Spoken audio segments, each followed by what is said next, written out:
A very warm welcome and thank you for joining us on this live broadcast. I've come to give us details concerning the happenings in our country over the last couple of hours. We are very aware that the organized labor has stormed out of a new meeting with the federal government yesterday where they rejected, a new 60,000 naira minimum wage. We also have the conversations concerning the Kano state and the Emirate drama that has been unfolding over the last couple of days. These and more we're going to be talking about, and I'm not the only one in the studio to have this conversation with me. I have my colleague, please. Yeah, Obidient worldwide. Good evening, good afternoon. I welcome you guys to the show. All right. Well, thank you for joining us once again. Please, we've heard the situation going on with the Nigerian Labour Congress, another 60,000 naira minimum wage that they've rejected from, the federal government. What do you have to say about it? Yeah, they have to, because with the current economic situation right now, I can't even advise anyone to stick with their whatever 60,000 they are offering, because it's very, very poor. Things are very expensive, inflation, high, everything has just, skyrocketed. Right. So things have not actually been easy for anyone out there. Right. Imagine a family with 2 kids or 3 kids, with the inflation rate in the country, right, what would 60,000 do for them? So it's really appalling. I think the government should take a holistic approach to that, and they'll meet their needs. Thank you very much. Well, a very holistic approach is necessary concerning this minimum wage drama, because we've seen it unfold over the last couple of weeks. But you see, the details are that the organized labor has again rejected a fresh minimum wage proposal by the federal government. This time, the organized labor, comprising of the Nigerian Labour Congress (NLC) and the Trade Union Congress, rejected the offer of the federal government to pay 60,000 naira as the new minimum wage for workers. The organized labor has also shifted its ground from its original 497,000 naira stance last week to 494,000 naira. So they keep reducing it by the same 3,000 naira metrics, because we recall that federal government went from 57,000 now to 60,000, and the same Nigerian Labour Congress is reducing theirs from 497,000 naira to 494,000 naira. So we see the difference in the 3,000 naira that they've been reducing and adding up. But well, a prominent member of the tripartite committee for the negotiation of a new minimum wage for Nigerian workers told Channels Television and Labour correspondents that the federal government and the organized private labor has actually, proposed 60,000 naira minimum wage monthly on Tuesday, which was yesterday, as against the 57,000 naira that was proposed earlier last week when the committee last met. The government and the OPS had initially proposed 48,000, and then they moved to 54,000 naira last week, which was also rejected by the organized labor. The organized labor had also presented 615,000 naira as the new minimum wage, but saw reasons to drop their demands to 497,000 naira last week, and then to 494,000 naira on Tuesday, being yesterday. Yesterday's meeting, however, ended in a gridlock as talks ended without an agreement on what to pay as the new minimum wage currently. And the tripartite committee for the negotiation of a new minimum wage for Nigerian workers is yet to agree on a new minimum wage just about 3 days before the May 31st deadline. The labor unions gave to the government to actually conclude the negotiations or risk an industrial action. The labor unions said that the current minimum wage of 30,000 naira can no longer cater to the well-being of an average Nigerian worker, and they also lamented that not all governors are even paying the current wage award, which expired in April of this year.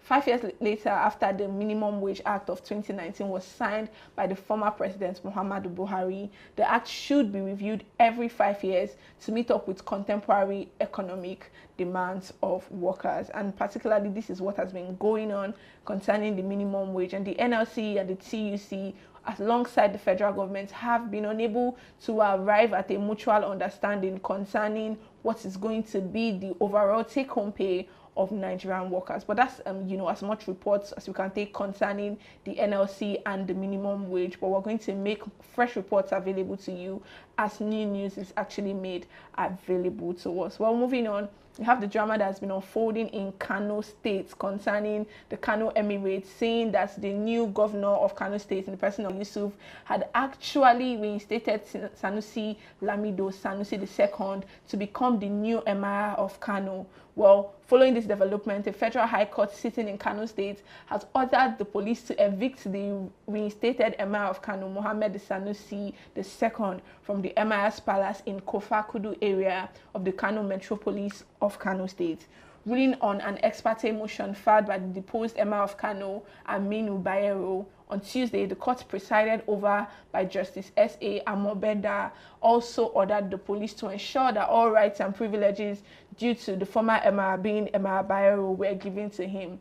The court also restrained the Nigerian Police Force, the Inspector General of Police, and the Commissioner of Police in the state, and several other respondents in the suits from denying Bayero, who happens to be, the former Emir, the use of his official residence at the Emir's palace in Kofa-Kudu area of the city, as well as enjoyment of all rights and privileges accrued to him by virtue of being the Emir of Kanu. The judge, who granted the order after hearing from M.L. Yusufari, S.A.N., appearing with Abdul Muhammad, S.A.N., and Abdul Adamu Fage, Esquire, Abdul Razak A. Ahmad, Esquire, and Bashir Ibrahim, Esquire, who are also counsels for the, applicant, said that the move was in the interest of justice and the maintenance of peace in Kano State. But it's particularly interesting because earlier reports has actually shown that a Kano State High Court had given similar orders against Emir Bayero on Monday, and so it is a battle of lawsuits.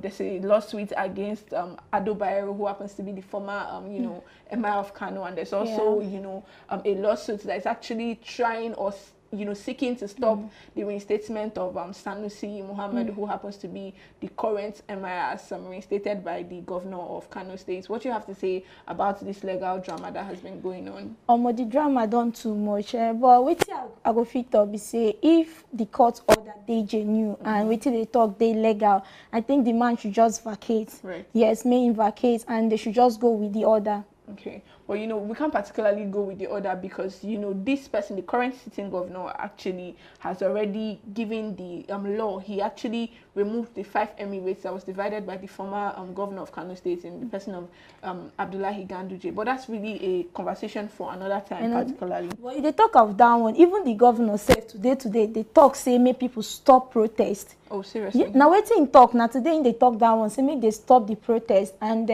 in the talk say no one see anybody for road, they carry anything, they talk about protest. So on that, he say, okay, Alhaji Abba Kabis Yusuf, governor of Kano State, has banned all forms of street protest across the state with immediate effect.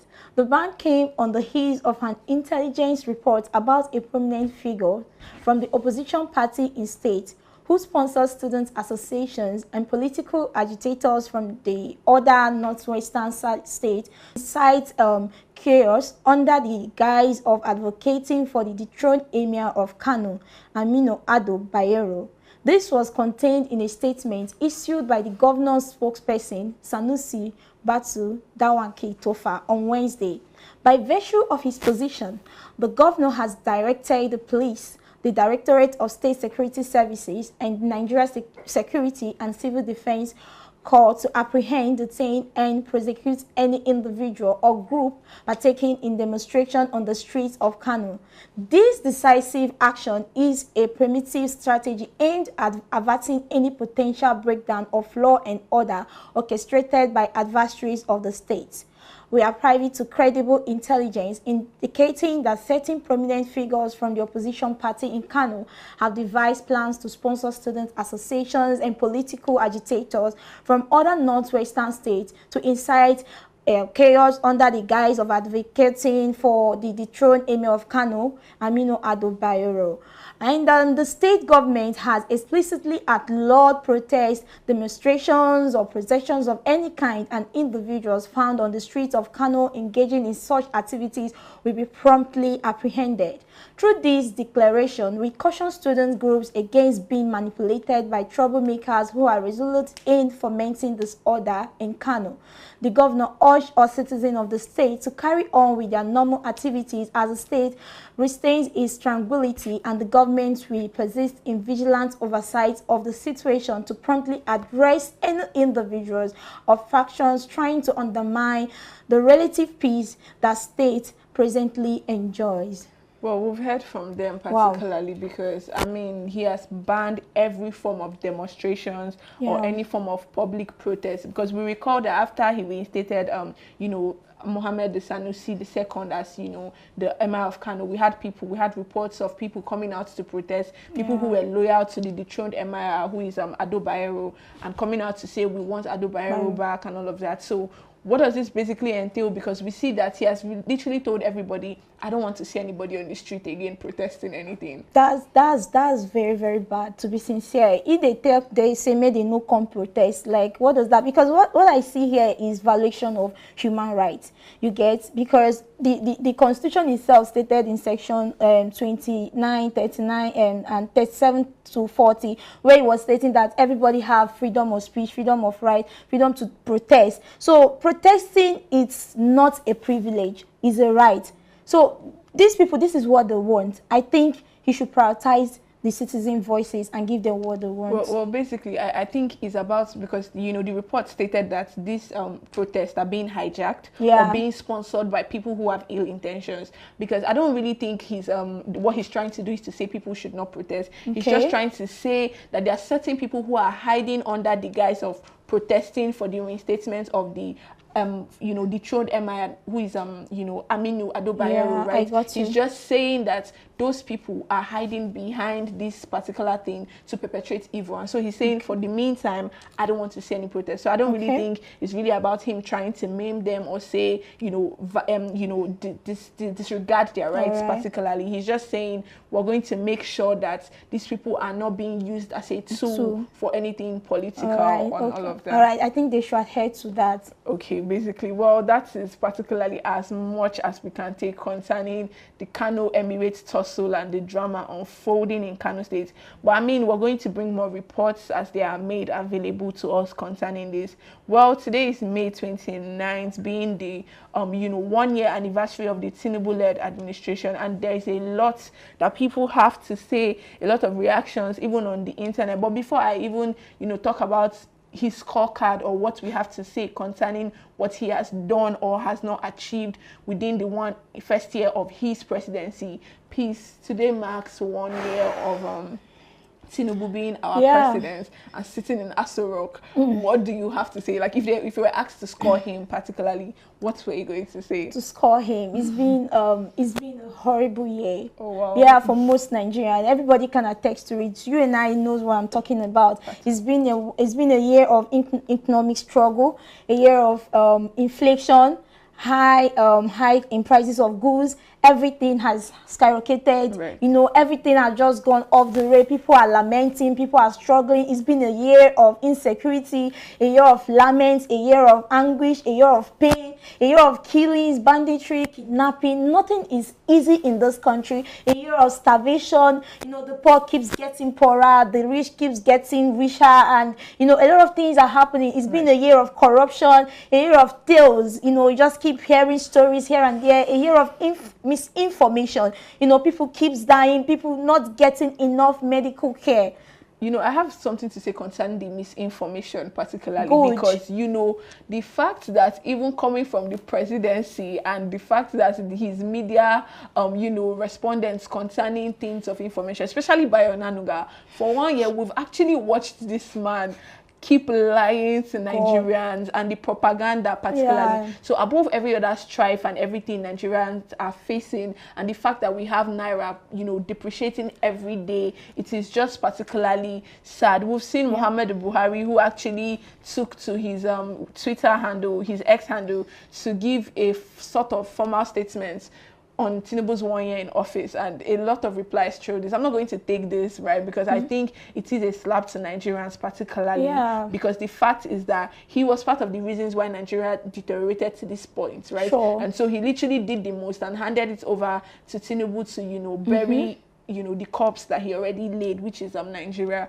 And so a lot of people, there's a lot of score reports coming from, you know, Nigerians on X and online generally, talking about Tinubu's scorecard for 1 year, and we've seen a lot of things. Go to the comment section and tell us what this 1 year, today marks 1 exact year, tell us what this year meant to you and meant to the average Nigerian. You know, just give us Tinubu's scorecard according to your opinion. Drop it in the comment section and we will be reading them. Well, that is as much as we can take for now. Once again, thank you for joining us, and do not forget to like, share, and subscribe to this platform, because that's the way you can amplify our voice at Obidient Family TV. Once again, the gospel of the Obidient Family Cooperative, we've been singing it, we've been resounding it, because we need everybody to hear it at every corner of this particular nation. It is time for us to move from consumption to production. And once again, we're going to be back here to actually take the details on the progress reports going on in the Obidient Family Multipurpose Society across different local governments. And if you want to be part of this epoch-making event, it has already started, but it's not too late to join, and you can follow the link that's going to be in the description box of this video or pinned at the comment section. Join the WhatsApp platform, have conversations with well-meaning Nigerians, and also you might be the one to kickstart this particular event in your own local government. Once again, thank you for joining us. Until we come your way again, bye for now.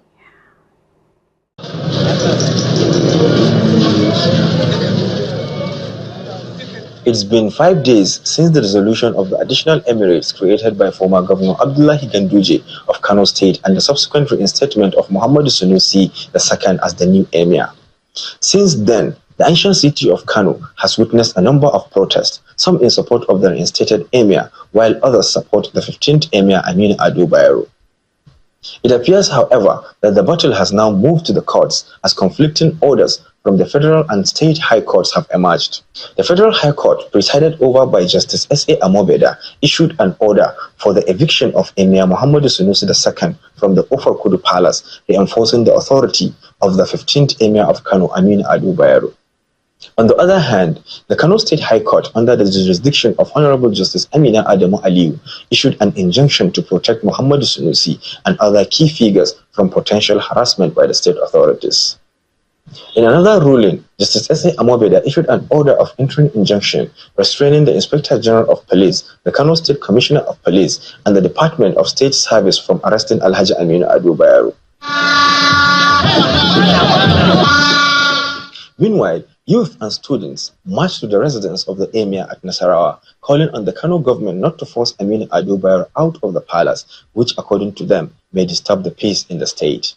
Ejecting His Eminence, the Emir of Kano, Aminu Ado Bayero, from his royal house will bring chaos and instability in our dear state. So, at this juncture, we would like to call the attention of the state government to take the interest of Kano people first, because we are doing this for the interest of Kano citizens and Kano state at large. We want peace to ring.